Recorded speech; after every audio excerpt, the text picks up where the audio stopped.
Hello everyone, I'm Wave, and today I'm going to be talking about Kanon, or however you would pronounce it.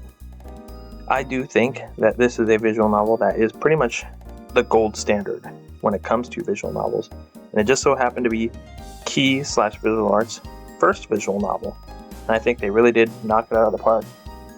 Anyways, let's get right into it.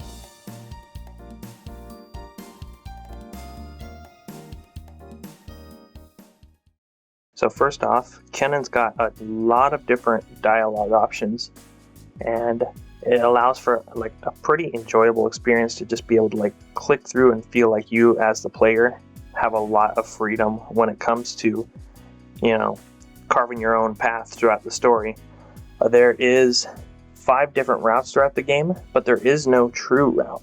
So that means there's no really character locks. You're not required to finish IU's route in order to unlock Mai's route or anything like that. So you can actually play through any of the character stories in whichever order you see fit.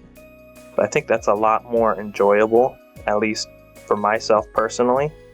Now all 5 character routes do feel pretty impactful as well. There's not really one main story that feels like there was a lot more emphasis put into it. So when you are playing through any of the 5 character stories, they are all going to feel pretty engrossing. And from all 5 character routes that I played, I ended up enjoying all 5 of them. So I do feel like, rest assured, if you were to pick up the game, you're going to have a fun time with it. Now talking about why is it maybe the gold standard? I do think that there is a lot of attention to detail when it came to Kanon. There's even just you could look at the setting, which is, it's set in winter time. There's a lot of snow. So if you look at a lot of the background CGs, there is this very high attention to detail when it comes to setting the mood. You look at, outside, obviously there's a lot of snow, but even places like the school, it's just this teal blue tiling throughout, which still gives you that feeling of, it's a really cold vibe.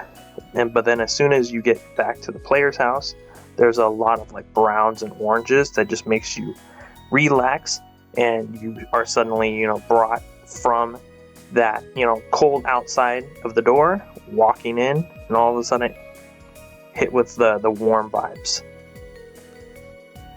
I do think Kanon's actually pretty good in that it pretty much nails, if you've played any other, Key title, just right from the get-go, being this first title from Key, they nailed the comedy aspect, but then being able to flip at multiple points throughout the story to get into that more serious tone.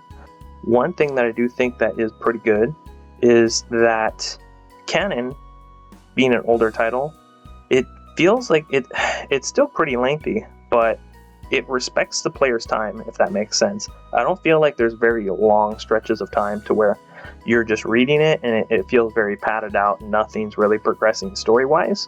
While I was reading Kanon, I felt like there was constantly something that was pushing the narrative forward in some meaningful way, even if it was slice of life. I don't have too much to talk about when it comes to Kanon, partially because I want to leave it open to any of those that haven't read it already, or maybe you haven't already dipped your toes into the anime adaptation, you want to just go in fresh. I feel like that's a pretty good move. Kanon is very fun, and it is going to be coming to Steam within, we don't know when, but it is going to finally release in the West. Figured I'd put out this video for those of you that just want to get a brief rundown as to what you can expect. And yeah, I guess I'll see you guys in the next video. Thank you for watching.